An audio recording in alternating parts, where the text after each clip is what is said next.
Hello students, welcome to my YouTube channel Vinayak education point. हम लोगों ने पिछले वीडियो में पढ़ा था कि अवयव क्या है, उसके कितने प्रकार होते हैं। आज हम लोग पढ़ेंगे कि अवयव का जोड़ घटाना कैसे होता है, योग और अंतर पढ़ेंगे। और अवयव का गुणन क्या है, कैसे अवयव रहेंगे तो गुणन होगा और कैसे रहेंगे तो जोड़ होगा, घटाना होगा। चलिए समझते हैं। तो यहाँ पर लिखा गया है अवयवों का योग एवं अंतर। यहाँ पर लिखा गया है अवयवों को तभी जोड़ा या घटाया जा सकता है जबकि उनकी कोटियाँ समान होगी। यदि उनकी कोटियाँ अर्थात आर्डर समान होगा तभी उनको जोड़ा या घटाया जा सकता है, नहीं तो उनको जोड़ा और घटाया नहीं जा सकता है। और जोड़ने अथवा घटाने की जो क्रिया होती है, अवयवों में जो जोड़ने अथवा घटाने की क्रिया होती है उनके संगत अवयवों से ही की जाती है। अगर उनकी कोटियाँ समान होंगी तभी आपस में जुड़ सकते हैं और उनको आपस में घटाया जा सकता है। जैसे कि यहाँ उदाहरण से दिखाया गया है कि एक अवयव ए है जो कि लिखा गया है ए 3 4 5 2 6 1। ये 2x3 कोटि की अवयव है क्योंकि इसमें 2 पंक्तियाँ हैं और 3 स्तंभ हैं। और दूसरा अवयव बी है 2x3 का, ये भी है, यहाँ पर भी 2 पंक्तियाँ और 3 स्तंभ हैं। और इसका योग दिखाया गया कि a प्लस बी कितना होना चाहिए। यहाँ पर दिखाया कि a प्लस बी यानी a का मान प्लस यहाँ पर b का मान दिखाया गया है। अब इसमें अभी बताया गया कि संगत अवयवों से, जब कोटियाँ दोनों की कोटियाँ समान हैं, ये भी 2x3 का है और ये भी 2x3 का है, इसलिए इनका योग जो है संभव, इनको हम जोड़ सकते हैं। और ये बताया गया कि संगत अवयवों से ही की जाएगी, इनका जो योग है और अंतर इनके संगत अवयवों से। जैसे पहले पंक्ति में यहाँ पर 3 है, यहाँ पर पहली पंक्ति में क्या है, 1 है, तो इनका जो योग होगा संगत अवयवों से ही होगा। जैसे 3 और 1 जोड़ा जाएगा, क्या हो गया 4, और 4 और 1 जोड़ा गया तो क्या हो गया 5, और 5 और 4 जोड़ने पर क्या हो गया 9। संगत अवयवों से ही जोड़ होगा। अब दूसरी पंक्ति में देखते हैं, 2 इसमें भी है और ये 2 और 2 जोड़े जाएंगे, क्या हो जाएगा 4, और ये है 6 और 0 में 6 जुड़ेगा 6 ही होगा, और यहाँ 1 और 1 जोड़ने पर 2 हो गया। जैसा ही बताएगा संगत अवयवों से ही जोड़ने की क्या शर्त होती है कि कोटियाँ समान होनी चाहिए और संगत अवयवों से ही जोड़ा जाएगा। चलिए अंतर भी देख लेते हैं कि घटाने की क्रिया कैसी होती है। यहाँ भी संगत अवयवों से ही घटाया जाता है। जैसे हम लोग नॉर्मल जोड़ घटाना पढ़ते हैं तो यहाँ पर देखिए, यहाँ 3 है, यहाँ 1 है, तो 3 में से 1 घटाया जाएगा 2 बचेगा। यहाँ 4 है, 4 में से 1 घटाया जाएगा 3 बचेगा, और 5 में से 4 घटाया जाएगा 1 बचेगा। और ये दूसरी पंक्ति में है, 2 में से 2 जाएगा 0, और 6 में से 0 घटाया जाएगा 6, और 1 में से 1 घटाया जाएगा 0। तो ये हुआ योग एवं अंतर। अब हम लोग पढ़ेंगे कि अवयव में किसी अधिक संख्या से गुणा, यदि कोई भी अवयव ए हो, बी हो, जो भी हमने कल बताया, ने पिछले वीडियो में आपको बताया गया था कि उनको इंग्लिश के कैपिटल लेटर से किसी से भी आप प्रदर्शित कर सकते हैं। जैसे यहाँ पे हमने ए से प्रदर्शित किया है। और जो भी अवयव होते हैं उनको किसी संख्या से गुणा किया जाता है, तो उसका गुणा कैसे किया जाता है आइए हम लोग समझेंगे। जब किसी अवयव में किसी संख्या से गुणा किया जाता है तो वह उसके प्रत्येक अवयव में गुणा होता है। अवयव के अंदर जितने अवयव होंगे प्रत्येक अवयव से 1 बाई 1 गुणा किया जाएगा। चलिए हम लोग देखते हैं। जैसे एक अवयव है ए बराबर है 1 2 2 3, अर्थात ये 2x2 का अवयव है क्योंकि इसमें 2 पंक्तियाँ और 2 स्तंभ हैं। और गुणा करने के लिए किसी अधिक संख्या, कभी कभी यहाँ अधिस लिखा रहेगा कि अधिस संख्या से गुणा, अधिस होगा किसी अधिस से गुणा करिए, या संख्या लिखा रहेगा, इससे कोई दिक्कत नहीं है। तो गुणा करने के लिए जरूरी नहीं कि कितनी कोटि का होना चाहिए, कोई दिक्कत नहीं, किसी भी कोटि का हो, हमें अधिक संख्या से गुणा करना है। जैसे यहाँ से 3a अर्थात 3 का a में हमें गुणा करना है, इस अवयव में गुणा करना है।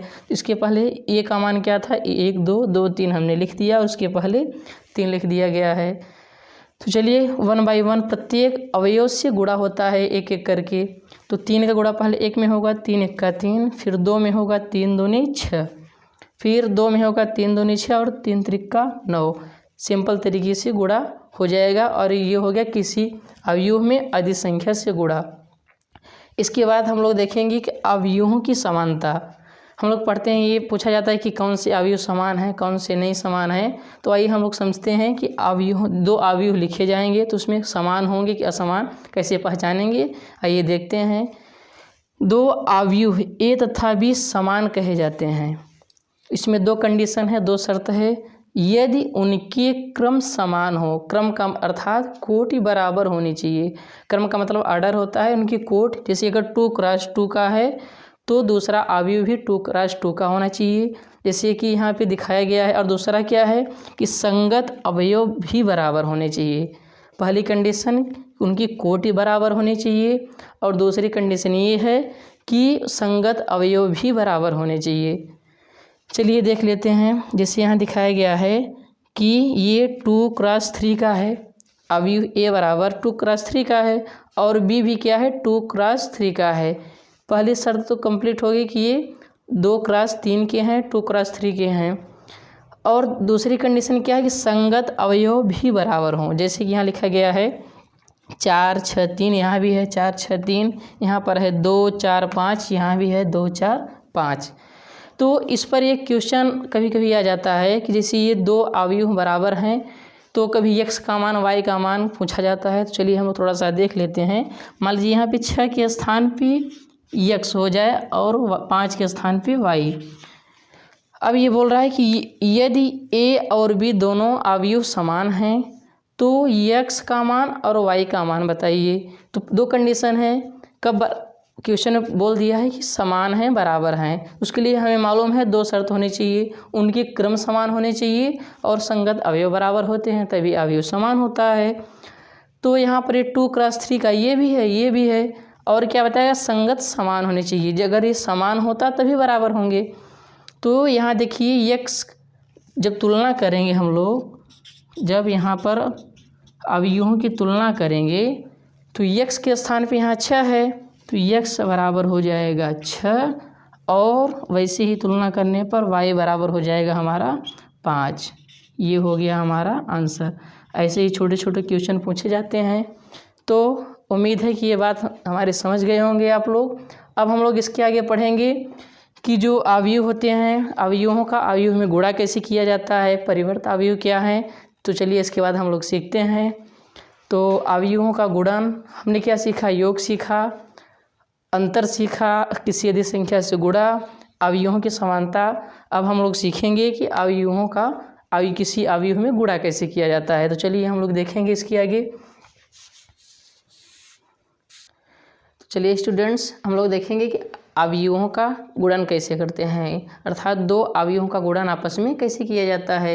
यहाँ लिखा गया है दो अवयवों का गुणा तभी किया जा सकता है जब पहले अवयव का स्तंभ दूसरे अवयव की पंक्ति के बराबर हो। अर्थात जो पहला अवयव है उसका स्तंभ दूसरे अवयव जिसमें गुणा करना है हमें उसकी पंक्ति के बराबर होना चाहिए। जैसे कि यहाँ दिखाया गया है एक अवयव है a माना गया और दूसरा अवयव है b। यहाँ पर देखा a बराबर क्या है 2 1 2 -1, b क्या है 1 2 2 3 1 3। अर्थात इसमें दो पंक्तियाँ दो स्तंभ हैं, अर्थात ये 2x2 का है। इसमें 3 पंक्तियाँ और 2 स्तंभ हैं, क्योंकि हमने बताया था कि यहाँ पंक्ति पहले लिखी जाएगी स्तंभ बाद में। तो यहाँ पे ये दिखाया गया है, देखिए यहाँ पे क्या बताया गया है, दूसरे का पहले का स्तंभ और दूसरे की पंक्ति बराबर होनी चाहिए। तो इसमें देखिए ये है पहले का स्तंभ और ये दूसरे की पंक्ति बराबर नहीं है। आइए इसको थोड़ा सा अच्छे समझते हैं आगे।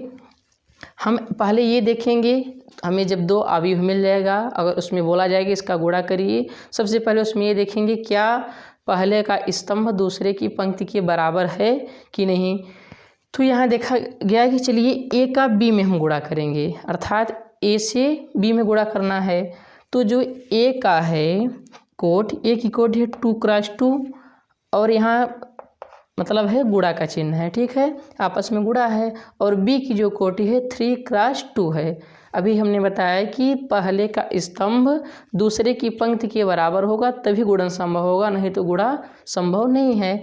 तो इसका जो स्तंभ है 2 है और इसकी जो पंक्ति है 3 है, यानी इसका जो गुणन है संभव नहीं है, क्योंकि यहाँ भी अगर 2 होता तो यहाँ भी 2 और यहाँ भी 2, यानी दोनों ये बराबर होने चाहिए थे, तभी इसका गुणन संभव था, नहीं तो गुणन संभव नहीं है।